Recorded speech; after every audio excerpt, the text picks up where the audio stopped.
નમસ્કાર મિત્રો, 2025ની શરૂઆત પેન્શન ધારકો માટે ખુશખબર લઈને આવી રહી છે. ચાલો જોઈએ વિગતવાર.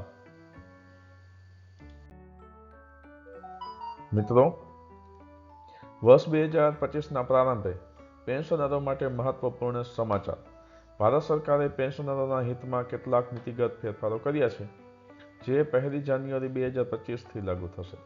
આ ફેરફારો પેન્શનરોના નાણાકીય સ્થિતિમાં સુધારો લાવવા, જીવન સરળ બનાવવા અને ટેકનોલોજીથી સજ્જ કરવા માટે બનાવવામાં આવ્યા છે. ચાલો આ ફેરફારો પર વિગતવાર નજર કરીએ. પેન્શનમાં 5% વધારો. સરકાર દ્વારા પેન્શનરોના બેઝિક પેન્શનમાં 5% વધારો કરવામાં આવ્યો છે. આ વધારાનો મુખ્ય હેતુ મોંઘવારીના વધતા પ્રભાવને ધ્યાનમાં રાખીને પેન્શનરોના જીવન ધોરણમાં સુધારો લાવવાનો છે. આ નવો નિયમ પેન્શનરોને તેમના દૈનિક ખર્ચ માટે વધુ સહાય મળશે અને તેમના નાણાકીય તણાવમાં ઘટાડો કરશે. મિત્રો, બીજું છે ડિજિટલ જીવન પ્રમાણપત્ર. હવે પેન્શનરો માટે જીવન પ્રમાણપત્ર સબમિટ કરવાની પ્રક્રિયા સરળ અને આરામદાયક બની છે. નવો ડિજિટલ માધ્યમ પેન્શનરોને તેમના ઘરે બેસીને જીવન પ્રમાણપત્ર સબમિટ કરવાની છૂટ આપે છે. આ બદલાવ વૃદ્ધ પેન્શનરો અને શારીરિક રીતે અક્ષમ પેન્શનરો માટે ખાસ સગવડકારક છે. કઈ રીતે કરવાની થશે પ્રક્રિયા? તો કે સરકારી પોર્ટલ પર પેન્શનરો તેમની માહિતી ઓનલાઈન રજૂ કરી શકે છે. વિડીયો ચકાસણી દ્વારા આધાર સાથે સંબંધિત ટૂલ્સનો ઉપયોગ કરીને ઓળખ ચકાસી શકાય છે. બાયોમેટ્રિક પદ્ધતિ દ્વારા પણ આધાર આધારિત બાયોમેટ્રિક ચકાસણી માટે વિકલ્પ ઉપલબ્ધ છે. ત્રીજું છે વિશેષ સ્વાસ્થ્ય વીમા યોજના. સરકારે પેન્શનરો માટે એક અનોખી આરોગ્ય વીમા યોજના શરૂ કરી છે. આ યોજના પેન્શનરો માટે આરોગ્ય ખર્ચને કવર કરતી શ્રેષ્ઠ સુવિધાઓ પ્રદાન કરે છે. શું છે વિશેષતા? 5 લાખ રૂપિયા સુધીનું કવચ. આ રકમ ગંભીર બીમારીઓ અને સારવાર માટે ફાળવવામાં આવશે. પ્રીમિયમ સહાય. વીમાના મોટાભાગના ખર્ચ સરકાર દ્વારા ઉપાડી દેવામાં આવશે. કેશલેસ સારવાર. દેશભરના પસંદગીના હોસ્પિટલોમાં કેશલેસ સારવાર ઉપલબ્ધ રહેશે. આ યોજના પેન્શનરોને આરોગ્યને લગતા આર્થિક બોજથી મુક્ત કરી અને તેમને શાંતિપૂર્ણ જીવન જીવવા માટે સક્ષમ બનાવશે. ચોથું છે પેન્શન પોર્ટેબિલિટી. પેન્શન પોર્ટેબિલિટી પેન્શનરો માટે ખૂબ જ મહત્વનો ફેરફાર સાબિત થશે.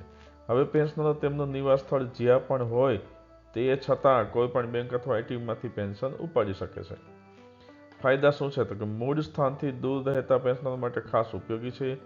મુસાફરી દરમિયાન નાણાકીય વ્યવહારો સરળ બનશે. અન્ય બેંકમાં પેન્શન ટ્રાન્સફર માટે સરળ પ્રક્રિયા. ટેક્સમાં છૂટ. પેન્શનરોને નાણાકીય રાહત આપવા માટે ટેક્સમાં વધારાની છૂટ આપવામાં આવી છે. 60 વર્ષથી વધુના પેન્શનર માટે 50,000 રૂપિયા સુધીની છૂટ છે. 80 વર્ષથી વધુના પેન્શનર માટે 1 લાખ રૂપિયા સુધીની છૂટ. આ કર મુક્તિ પેન્શનરોના હાથમાં વધારે પૈસા બચાવશે અને તેમનું જીવન ધોરણ સુધારવામાં મદદ કરશે. છઠ્ઠું છે 24 કલાક ફરિયાદ નિવારણ સિસ્ટમ. સરકારે પેન્શનરોની સમસ્યાઓ ઝડપી ઉકેલ લાવવા માટે નવી ઓનલાઈન ફરિયાદ નિવારણ સિસ્ટમ લાવી. આ સિસ્ટમ પેન્શનરોને અતિવ્યસ્ત જીવનમાં વધુ સગવડતા પૂરી પાડે છે.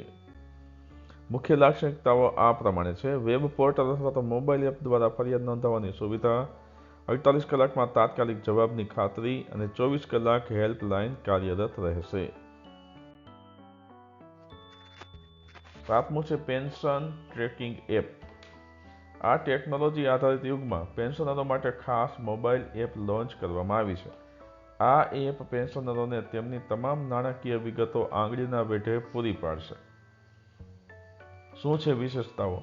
તો કે પેન્શનની સ્થિતિ તપાસી શકાશે, ચૂકવણીનો રેકોર્ડ જોઈ શકાશે, આવનારી પેન્શન તારીખ વિશે જાણકારી મેળવી શકાશે અને નાણાકીય પરિવર્તનોની તાત્કાલિક જાણકારી મળી શકશે.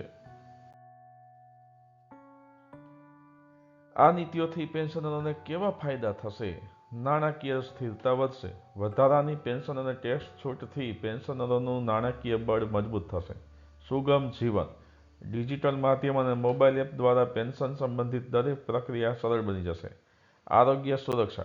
વિશેષ આરોગ્ય વીમાથી પેન્શનરો આરોગ્ય સંબંધિત ખર્ચની ચિંતા કર્યા વિના સારવાર લઈ શકશે.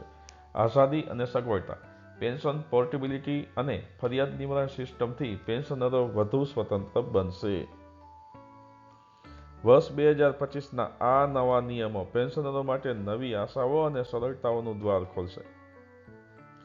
તેઓના જીવનમાં આ ફેરફારો ખૂબ સકારાત્મક અસર લાવશે અને તેમને વધુ સશક્ત બનાવશે. મિત્રો, આવી જ અન્ય જાણકારી માટે મારી YouTube channel my students education ચેનલને સબસ્ક્રાઈબ કરજો. તમારા અન્ય મિત્રોને પણ શેર કરજો.